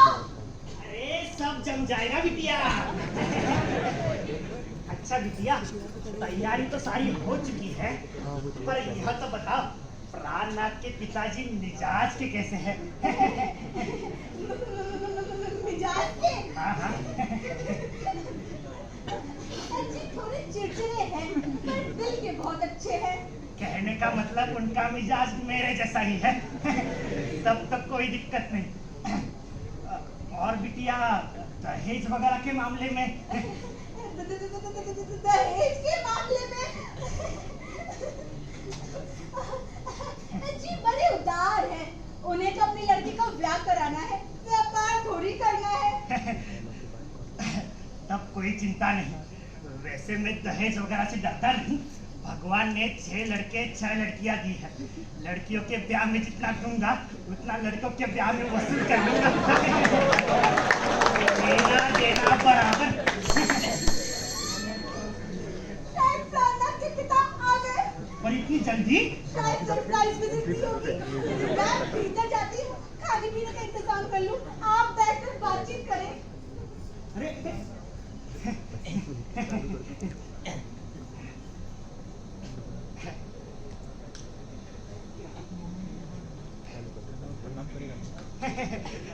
बड़े भाग्य है हमारे जो आपके दर्शन हुए। जी हाँ, हमारे भी बड़े भाग्य है जो आपके दर्शन हुए। लाइए, आगे लाइए। आइए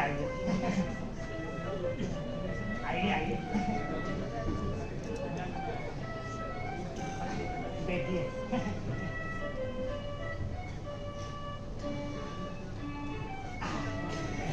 रास्ते में कोई कष्ट तो नहीं हुआ आपको?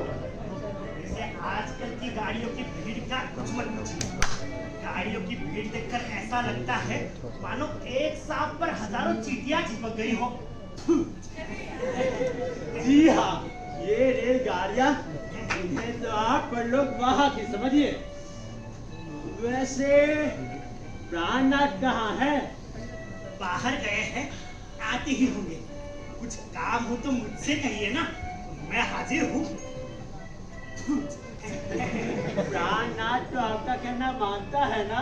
अरे कहना मानता है साहब, बड़ा शरीफ लड़का है। मेरा तो इतना कहना मानता है कि मैं कह दूं खड़े हो जाओ तो खड़ा हो जाए, मैं कह दूं बैठ जाओ तो बैठ जाए, मैं कह दूं लेट जाओ तो सीधा सो जाए। आप मुझे साधारण मत समझिए। अरे वाह! तो चलिए, लड़का बुजुर्गों की इज्जत तो करता है। जी हाँ। नहीं तो आजकल के लड़के पैदा हुए देर नहीं और मजनूगिरी करने लगते हैं। अच्छा, यह तो बताइए कि इसकी नौकरी कैसी चल रही है? नौकरी के बारे में तो जनाब पूछिए ही नहीं।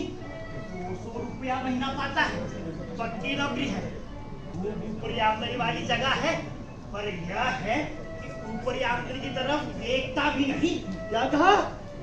ऊपरी आमदनी की तरफ देखता भी नहीं?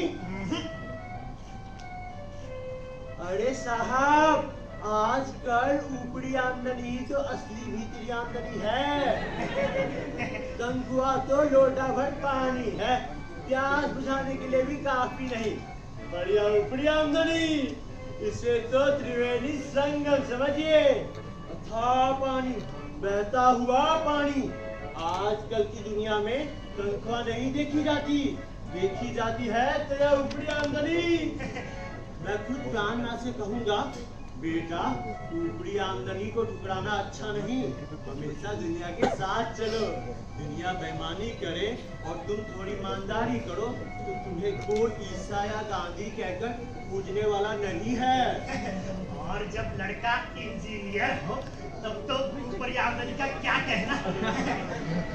दुनिया में 3 चीजें एक साथ बनती है, एक तो सड़क चौड़ी होती है, दूसरा ठेकेदार चौड़ा होता है और इनके साथ साथ इंजीनियर भी चौड़ा होता है।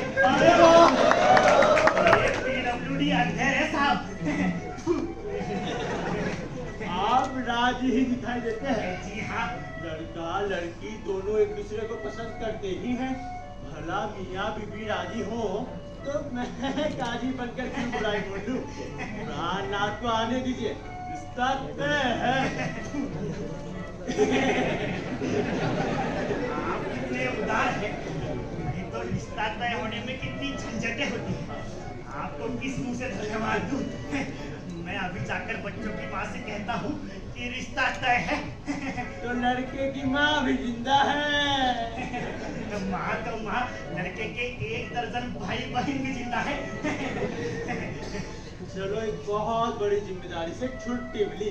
प्राणनाथ आ जाए तो उससे पूछकर अगले महीने में अच्छा सा मुहूर्त निकलवा लेंगे। जी हाँ जी।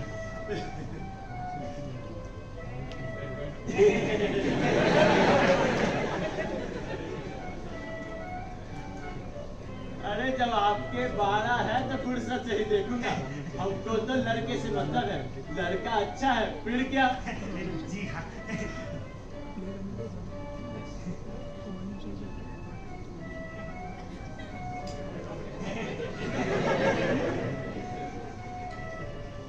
यदि लड़का अच्छा ना होता तो बात आगे ही क्यों बढ़ती।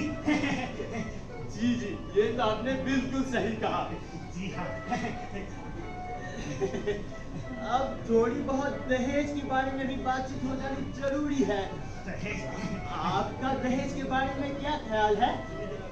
जी, मैं तो दहेज के मामले में बहुत उदार हूँ। हाँ जी, जितना माँ बाप दे सके कुछ सौदेबाजी थोड़ी करनी है।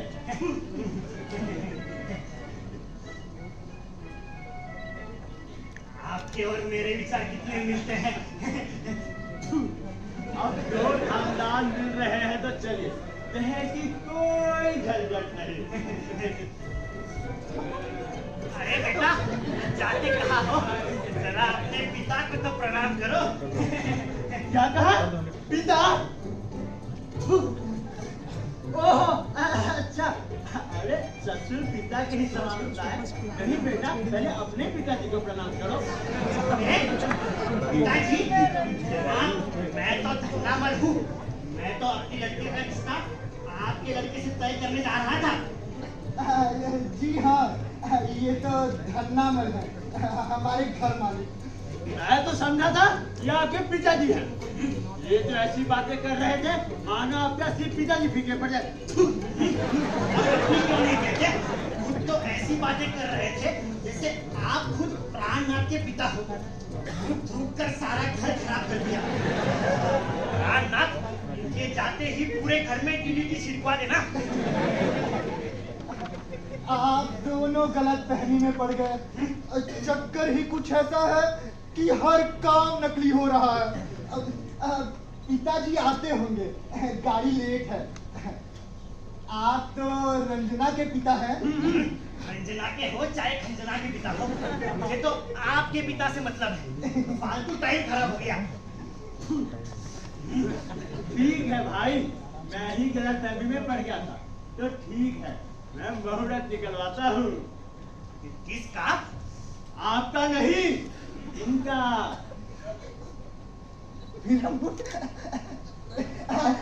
जी हाँ, मेरा मुहूर्त। तुम्हारा मुहूर्त? अब तुम्हें मुहूर्त निकलवा कर क्या करवाना है? तुम तो निपट चुके। क्या कहा? निपट चुके? क्या मतलब? कोई खास मतलब नहीं, अब यही कि नाटक निपट चुका और हम भी निपट चुके। काहे का नाटक? विवाह का नाटक। और क्या नाटक?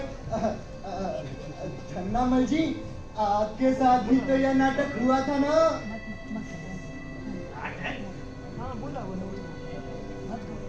ओ बनारसी दास जी, आज से 30 साल पहले हुआ था यह नाटक।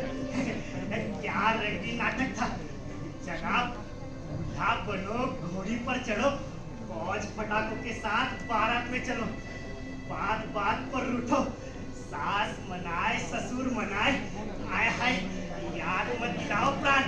उसकी याद आते ही फिर से दूल्हा बनने की इच्छा होती है। बनारसी दास जी, देखा छन्नामल जी नाटक में कितने इंटरेस्टेड है। अच्छी बात है, हमेशा नाटकीय रहना अच्छा नहीं। हाँ तो प्राणनाथ, तुम्हारे पिताजी के आते ही सब बात तय हो जानी चाहिए। पर इनके पिताजी आने का नाम ले तब ना। आते होंगे, गाड़ी लेट है। ये आजकल की गाड़ियां भी, इनका तो समय पर आना भी एक एक्सीडेंट हो चुका है। जनता के साथ साथ यह गाड़ियां भी अब पंचवर्षीय योजना में विश्वास करने लगी है। बहू भी बेचारी इंतजार करते करते थक गई। आपकी बहू भी अजीब है, हर किसी का इंतजार करती रहती है। बहू मेरी नहीं है जनाब, वह तो प्राणनाथ के पिता की है। इतनी अच्छी है कि क्या कहूँ। क्यों प्राण, यह बहू कौन है? मैं देख रहा हूँ तुम उसका नाम सुनते एकदम घबरा गए। तुम मुझे उल्लू बनाने का प्रयत्न कर रहे हो। आप समझते क्यों नहीं बनारसी दास जी? मैं कैसे कहूँ आपसे? प्राण, यह बहू कौन है? कहाँ है वह, तुम्हारे पिता की बहू? बोलो, मुझे बेवकूफ ना बनाओ। तुम समझते हो मेरी अकल घाट चढ़ती है। आपकी अकल घास चढ़ती है या भूखी रहती है, मैं कैसे बताऊं? हे प्रभु,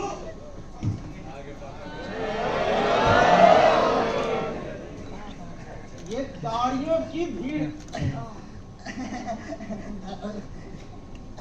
प्रणाम पिताजी। नमस्ते जी। जी नमस्ते। आइए बैठिए। क्यों प्राण, तार क्यों किया? अरे चिट्ठी लिख देता तो काम न चल जाता। 13 आने पैसे क्या पेड़ पर फलते हैं? नहीं पिताजी, तार मैंने कहा किया, बस तो ये छन्नामल जी ने किया। अच्छा अच्छा, तब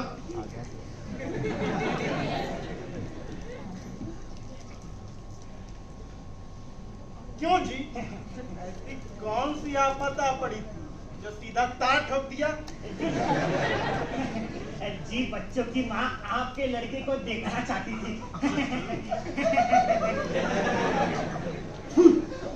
क्यों, क्या प्राण के सामने रहते हुए भी वे इतने दिनों तक इसे देख नहीं सकती थी? देखो जी, यह घर है कोई पीता नहीं। तब से देख रहा हूँ तुम बार बार पच थूक रहे हो। जी माफ कीजिए। क्यों भाई? आप आ गए, अच्छा हुआ। प्राणनाथ ने मेरी लड़की रंजना से ब्याह करना मंजूर कर लिया है। अब शुभ मुहूर्त निकल। और जी हाँ, आपके दूसरे लड़के जो इंजीनियर है ना, उससे मैंने अपनी बड़ी लड़की का रिश्ता तय कर लिया है। क्यों रे प्राण, यह सब क्या है? की लड़की को तुमने स्वीकार कर लिया है? आपसे बिना पूछे दहेज की बात न कहिए। क्या ब्याह करने को तुमने कबड्डी खेलना समझा है जो बाप से बिना पूछे खेला? अरे आपका किसने कहा कि मेरा दूसरा लड़का भी है?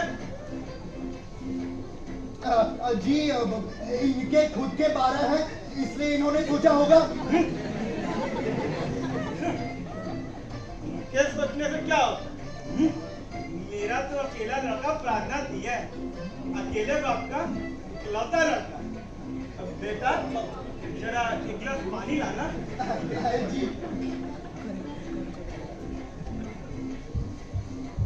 पर मुझे तो पता लगा है कि आपका दूसरा लड़का इंजीनियर है, पढ़ा लिखा है, होनहार है, और आप कहते हैं कि आपका कोई दूसरा लड़का ही नहीं। जी बहाना है आप। मैं बाप हूँ, मैं जब कह रहा हूँ कि प्राण के अलावा मेरा कोई लड़का नहीं, तो इतना झगड़ने की क्या बात? और फिर आप जैसे दर्जन में लड़के भी नहीं है जो याद रखने में दिक्कत है। फिर मेरी लड़की का क्या होगा? मुझसे क्या पूछते हैं? क्या मैं कोई लड़कों का सौदागर हूँ या किसी विवाह संस्था का मालिक हूँ? जनाब, जब आप लोग हवा में तीर छोड़ने के आदी हैं, तो मैं क्या करूँगा? ठंडा मत। अब तुम अपनी लड़की के बारे में बात कर चुके, अब मुझे अपनी लड़की रंजना के बारे में बातचीत करने दो। जनाब, ले आप या बनवारियों की तरह थूकना बंद कीजिए। अब कहीं मैं आपसे बात करूँ। अरे यह बातें थोड़ी करते हैं, यह तो शब्दों से थूकते हैं। आप चुप ही रहिए। हाँ, आप कहिए। हाँ, तो मैं कह रहा था कि आपका लड़का मेरी लड़की से प्रेम करता है। दोनों ने एक दूसरे को देख परख भी लिया है, प्राणनाथ ब्याह करने के लिए भी तैयार है। वाह वाह, क्या कहने हैं? क्या कहा? प्रेम करता है? हाँ हाँ हाँ, परख लिया? जी जी जी। ब्याह करने को तैयार है? अरे अरे अरे, मैं नहीं आता। किससे पूछ कर कि हिम्मत कैसे हो गई? जब तक मैं अपने घर का करता धरता हूँ, तब तक मेरे इशारे के बिना एक पत्ता भी नहीं उठा। और आपका भी कुछ नहीं लगा। ये लोग इतने दिनों तक प्रेम करते रहे और आप आपके पति उन्हें तमाशा देखते रहे। और तो और गया प्रसाद जी, आप अंधे तो देखिए इस प्राण का। घर में एक औरत मौजूद होते हुए भी दूसरी शादी करने के लिए कमर कस रहा है। और ये जो अपने आप को लड़की का बाप कहते हैं, अपनी लड़की को किसी की सोच बनाने पर उतारू है। क्या कहा? प्राण की शादी हो गई? आप लोग होश में तो हैं? आप लोग बेकार मेरे लड़के को बदनाम करने पर तुले हैं। हम लोगों के पास इतनी फुर्सत नहीं कि किसी को मुफ्त में ही बदनाम करते फिरे। आपका लड़का शादी कर चुका है, इस बात को साल भर हो गया। मुझे तो इसी बात का आश्चर्य है कि अब तक आप एक नाती के अधिकारी कैसे नहीं हुए। तो क्या वह शादी वाली बात सच है? सच यानी 16 आने सच है।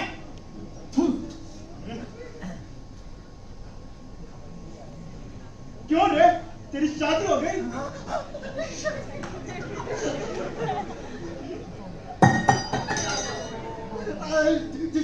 जी नहीं। नहीं? कैसे नहीं? साल भर से घर बसाए बैठे हो और नहीं कहते हुए तुम्हें कुछ लगता नहीं? और मुझे नाटक वाली बात कहकर उल्लू बना रहे थे, अब मैं समझा। आप दोनों थोड़ी देर चुप रहिए, मुझे पूछने दीजिए। क्यों रे, यह मंजू कौन है? मैं नहीं जानता। क्या कहा? नहीं जानता? आप चुप भी रहिए। और साल भर से तेरे साथ है? जी नहीं। नहीं? फिर तेरा उसका क्या संबंध है? कुछ नहीं। फिर ये लोग क्या कर रहे हैं? ये लोग गलत फहमी में हैं। हम लोग गलत फहमी में हैं और तुम हरिश्चंद्र के अवतार बन रहे हो। सच बता प्राण, कि तुम्हें तेरा जिंदगी भर मुंह नहीं देखूंगा। अपनी जायदाद का घेरा भी नहीं दूंगा। अपनी पूरी जमीन भले भूदान में दे दूंगा। पिताजी, मेरा विश्वास कीजिए, मेरा विवाह नहीं हुआ है। मंजू देवी वैसे ही मेरे साथ रह रही है। अभी उन्हें आए हफ्ता भर भी नहीं हुआ। क्या कहा? विवाह हुए बिना वह तुम्हारे साथ हफ्ता भर भी लगे और तुम कहते हो कुछ नहीं हुआ? इतना बड़ा नशा अनंत मैं नहीं जानता था। तुम इतने नीच हो गए। मैं अपनी बेटी रंजना का ब्याह तुमसे कदापि नहीं कर सकता। अब चाहे वह आत्महत्या करे, चाहे जीवन भर कुंवारी बैठी रहे। थू। प्राण प्राण प्राण, मैं नहीं सोचता था तू इतना पतित निकलेगा। राई औरत को घर में रखेगा, मैं तेरी सूरत तक नहीं देखना चाहता। चला जा मेरे सामने से। और वह चुड़ैल कहाँ है जो मिसेस प्राणनाथ बनी घूमती थी? वह चुड़ैल नहीं है धन्नामल जी, वह किसी भी चरित्रशीला स्त्री से अधिक चरित्रशीला है। वह अनैतिकता के नाम पर नाक भौं सिकोड़कर अनैतिकता के नाम पर आचरण करने वाली स्त्री नहीं है। वह साधारण स्त्री नहीं है। वह चाहे कितनी भी असाधारण हो, पर समाज की निगाहों में उल्टा है, उल्टा। मैं 10,000 का दहेज तय कर तेरा ब्याह पक्का करके आया हूँ, और तू यहाँ बाजारू औरत का साथ कर रहा है। खबरदार जो मुझे बाजारू औरत कहा तो। आप खुद के लड़के को 10,000 में बेचने का प्रस्ताव रखने वाले दूसरों को बाजारू कहने का कोई अधिकार नहीं रखते। यही है वह मंजू देवी। मंजू देवी नहीं है धन्नामल जी, वह केवल मंजू है। देवी देवता परिस्थिति के मारे नहीं होते, पर मंजू परिस्थिति की ठोकरें कदम कदम पर खाती रही है। उसने दुनिया भर की ठोकरें खा करके ही ये आकार दिया है, और समय आने पर इन्हीं ठोकरों से अपनी राह भी बनाई है।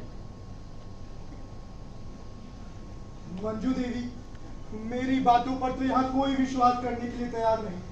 अब आप ही बताइए, आपके मेरे क्या संबंध है? तो गया प्रसाद जी सुनिए, ना तो प्राणनाथ मेरे पति है, ना मैं उनकी पत्नी हूँ, और ना ही हमारा कभी विवाह हुआ था। क्या? फिर तुम दोनों यह विवाह का नाटक क्यों करते रहे? उसके लिए तो आप जिम्मेदार हैं, और दूसरी परिस्थितियाँ। आपने एक प्राणनाथ को धमकी दी कि यदि वह एक दिन के भीतर अपनी पत्नी को लेकर नहीं आएंगे तो उनका सामान सड़कों पर फेंक दिया जाएगा। मकानों की कमी, सिर छिपाने के लिए स्थान का अभाव, बेचारे क्या करते? यह नाटक करने के लिए विवश हो गए। और इसे मंजू देवी का दुर्भाग्य कहिए कि उन्हें कुछ गुंडे छेड़ रहे थे। मैंने उन्हें घर में आश्रय दे दिया।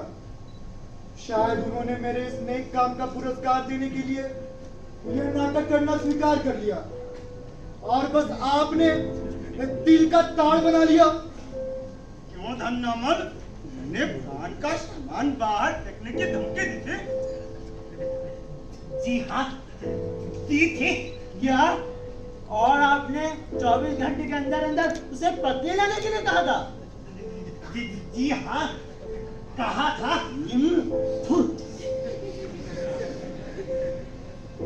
और जब मंजू देवी घर में आ गई तो उन्हें समाज से बचाने के लिए मुझे यह नाटक करना उपयुक्त लगा। फिर भी समाज उन्हें 1000 पापी आंखों से बराबर देखता रहा। अब आप ही बताइए कि क्या मैंने एक विवश स्त्री के सम्मान की रक्षा कर कोई नैतिक अपराध किया है? यदि मैं उन्हें गुंडों के हवाले कर देता तो दूसरे दिन आप एक स्त्री के अपमानित होने की संगीन खबरें अखबार में पढ़कर आनंद उठाते, और नैतिकता पर भारी व्याख्यान देकर उसी काम को फिर दोहराते। पर यह तुमने पहले क्यों नहीं कहा? अगर मैं कहता भी तो क्या आप उन्हें सहानुभूति की दृष्टि से देखते? आपको तो ढोल पीटने के लिए नया मसाला मिल जाता। जाइए धन्नामल जी, मुझे आपके मकान की परवाह नहीं। मैं अब आपके इस खोखले समाज से नहीं डरता। ठीक है, नहीं डरते तो मत डरो, पर याद रहे कल सुबह तक यह मकान खाली हो जाना चाहिए। हाँ, हो जाएगा। और आप भी सुनिए बनारसी दास जी, यदि आपको मेरे चरित्र पर शक है तो शौक से अपनी बेटी की शादी किसी चरित्रवान से कर डालिए। मैं उन लोगों में नहीं हूं जो सर्टिफिकेटों से अपने आप को चरित्रवान सिद्ध करते हैं, या उन लोगों में भी नहीं हूं जो विवाह करके समाज की आंखों पे धूल झोंकते हैं और अनाचार करने का लाइसेंस प्राप्त कर लेते हैं। धमकी किसे देते हो? तुम समझते हो तुम शादी नहीं करोगे तो रंजना की शादी नहीं होगी। मैं तुम्हारे ही सामने उसकी डोली दूसरे के यहाँ भिजवाता हूँ या नहीं देखते जाओ। थू, थू। आप गलत समझे बनारसी दास जी। प्राणनाथ आज भी रंजना से उतना ही प्रेम करते हैं। आप दूसरों के बहकावे में आकर अपनी बेटी की जिंदगी मत खराब कीजिए। मैं अभी भी आपसे कहता हूँ बनारसी दास जी कि जब आपके वहम का भूत उतरे मुझे खबर कीजिए, मैं रंजना से ब्याह कर लूंगा। खैर, उसकी बारी नहीं आएगी। मंजू बिटिया, मुझे तुम्हारे चरित्र पर पूरा विश्वास है और प्राणनाथ की बेवकूफी पर तरस भी आता है। मुझे अपने बेटे पर भी पूरा विश्वास है, पर या तो बताओ कि तुम कौन हो? मैं बताता हूँ मंजू कौन है। अजय,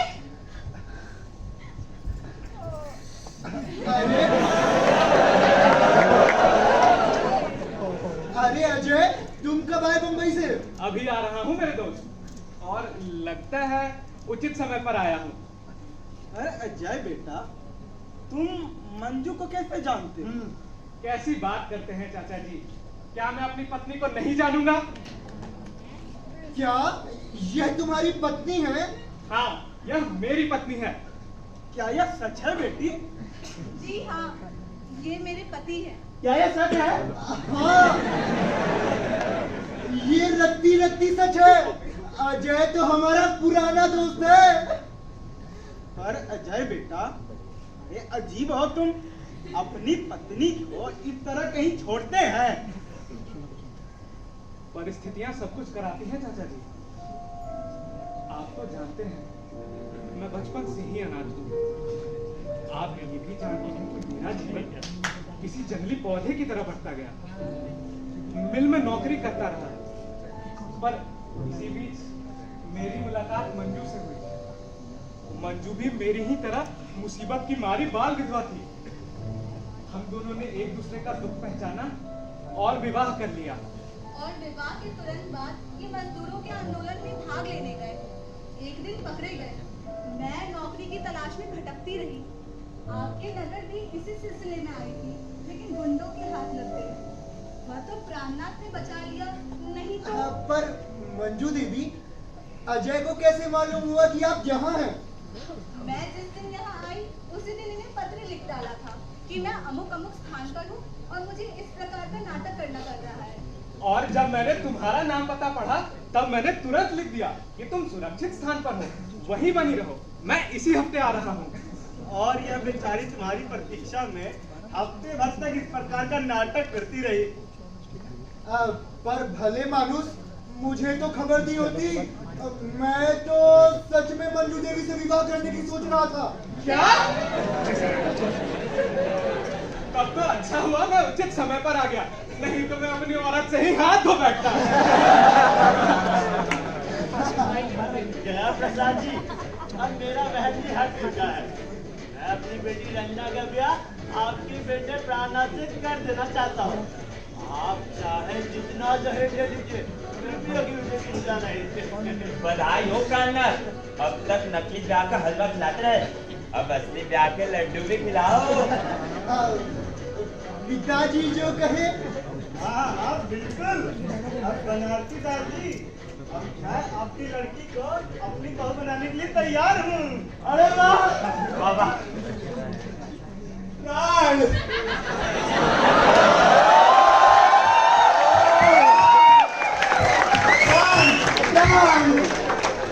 प्राण!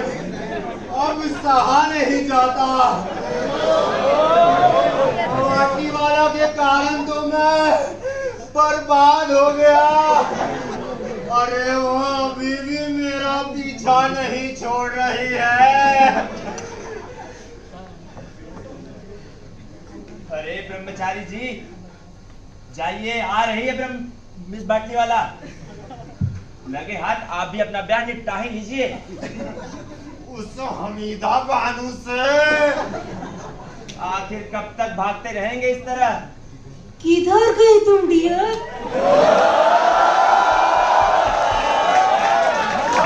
हम तुम्हारे पीछे भागते भागते थक गया। जल्दी चलो नी, शादी मनाए, फिर हनीमून। हमने टिकट निकाल लिया है। अब मेरा प्यार, हनीमून, मैं तो भागता हूँ, तुम संभालो। ओ डियर, किधर चली? ठहरो, हम भी आता है।